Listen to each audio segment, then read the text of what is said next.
Hello friends, welcome to mister Chanti talks. Operation valentines. Yes, ఈ movie అయితే ఈ month అంటే మార్చ్ 1, 2024లో అయితే థియేటర్లో అయితే రిలీజ్ అవ్వడం జరిగింది. కాకపోతే అంత గుర్తింపు అయితే తెచ్చుకోలేదు. ఇప్పుడు చూసుకుంటే అయితే ప్రైమ్ వీడియోలో స్ట్రీమింగ్ అయితే అవుతుంది. ఫ్రెండ్స్, ఈ Operation Valentines OTT movie review తెలుసుకునే ముందు ఇకపైన ఇలాగే ప్రతి ఒక్క మూవీ రివ్యూ అండ్ ప్రతి ఒక్క వెబ్ సిరీస్ రివ్యూ ఇలా ప్రతి ఒక్కటి మీరు తెలుసుకోవాలి అని అనుకుంటే మన ఛానల్ని సబ్స్క్రైబ్ చేసుకొని పక్కనుండే గంట సింబల్ అయితే యాక్టివేట్ చేసుకోండి. ఇంకా లేట్ చేయకుండా వీడియోలోకి అయితే వెళ్ళిపోదాం. Operation valentines. Yes, director by Bhakti Pratap Singh. ఈ మూవీ థ్రిల్లర్ అండ్ యాక్షన్ అని చెప్పుకోవచ్చు. స్టోరీ విషయానికి వస్తే ఫిబ్రవరి 14, 2019లో పుల్వామా అటాక్ ఏదైతే జరిగిందో ఆ సమయంలో 40 మెంబర్స్ అయితే సిఆర్పిఎఫ్ అయితే చనిపోవడం అయితే జరిగింది. అయితే ఆ అటాక్ ఎలా జరిగింది, టెర్రరిస్ట్ ఎక్కడి నుంచి వచ్చారు, చివరికి ఆ టెర్రరిస్ట్ని ఏం చేశారనే కాన్సెప్ట్ అయితే సినిమా అయితే రావడం జరిగింది.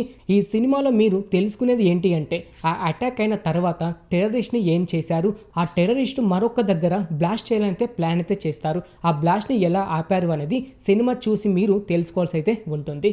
సినిమాలో స్పెషల్గా మాట్లాడుకున్నంటే పెద్దగా ఏమైతే లేదు భయ్య.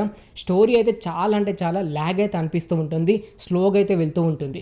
అంతేకాకుండా ఈ సినిమాలో ఫైట్ సీన్స్ అంటూ ఒకటి కూడా ఉండదు.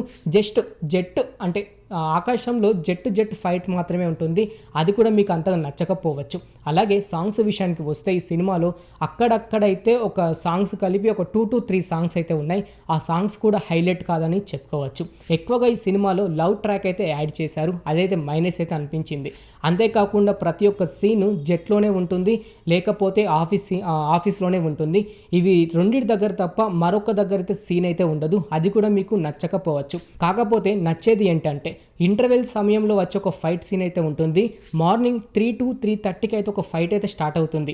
అంటే పాకిస్తాన్ బార్డర్ దగ్గరికి అయితే ఈ ఇండియన్ ఎయిర్ ఫోర్స్ అయితే వెళ్తారు. అక్కడికి వెళ్ళిన తర్వాత అక్కడ వచ్చే సీన్స్ కానివ్వండి, బ్యాక్గ్రౌండ్ మ్యూజిక్ కానివ్వండి, అంతేకాకుండా ఒక టైం లోపు మిషన్ అయితే కంప్లీట్ చేయాలి, అదైతే ఎంజాయ్ చేస్తారు. అంతేకాకుండా క్లైమాక్స్లో ఒక ఫైట్ అయితే ఉంటుంది, అది కూడా మీరు ఎంజాయ్ అయితే చేస్తారు.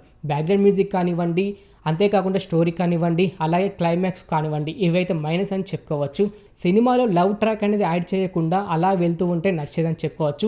కాకపోతే సినిమా మాత్రం కొంచెం అటు ఇటు అయితే అయిపోయింది. ఈ సినిమా ఫ్యామిలీతో అయితే చూసేయచ్చు. కాకపోతే ఒక సీన్, రొమాంటిక్ సీన్ అయితే ఉంటుంది, అది స్కిప్ చేస్తే కానీ ఫ్యామిలీతో అయితే హ్యాపీగా చూసేయచ్చు. కామెడీ విషయానికి వస్తే కామెడీ కూడా ఈ సినిమాలో అంతగా అయితే లేదు. అంతేకాకుండా ఈ సినిమాలో నవదీప్ గారి క్యారెక్టర్ అయితే ఉంది భయ్య. కాకపోతే నవదీప్ గారు ఎందుకు ఉన్నారో లేరో కూడా అర్థమైతే కాదు. కాకపోతే నవదీప్ గారికి ఒక క్యారెక్టర్ అయితే ఇవ్వచ్చు.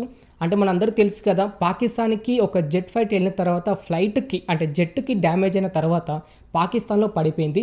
అతనే అభినందన్ గారు. ఆ అభినందన్ గారు పాకిస్తాన్ నుంచి ఇండియాకి సేఫ్గా ఎలాగైతే వచ్చారో ఆ క్యారెక్టర్ నవదీప్ గారికి ఇచ్చేదంటే మాత్రం వర్కౌట్ అయ్యేది. కాకపోతే నవదీప్ గారు ఒక చిన్న క్యారెక్టర్ అయితే చేశారు, అది కూడా మైనస్ అయితే అనిపించింది. స్టోరీ కానివ్వండి, స్క్రీన్ ప్లే కానివ్వండి, అంతేకాకుండా ఉన్న క్యాస్టింగ్ అయితే పర్ఫెక్ట్ అయితే వాడుకోలేదు. జస్ట్ వన్ టైం వాచ్ అని చెప్పుకోవచ్చు. ఫ్రీగా ఉంటే ఒకసారి వెళ్ళి చూడడానికి అయితే ట్రై చేయండి ఫ్రెండ్స్, ఈ Operation Valentines movie. Okay friends, చూసారు కదా Operation Valentines OTT movie review. ఇంకిలాగే ప్రతి ఒక్క మూవీ రివ్యూ అండ్ ప్రతి ఒక్క వెబ్ సిరీస్ రివ్యూ ఇలా ప్రతి ఒక్కటి మీరు తెలుసుకోవాలి అని అనుకుంటే మన ఛానల్ని సబ్స్క్రైబ్ చేసుకొని పక్కనుండే గంట సింబల్ని అయితే యాక్టివేట్ చేసుకోండి. మరొక మూవీ రివ్యూతో మీ ముందుకైతే వస్తాను. Thanks for watching.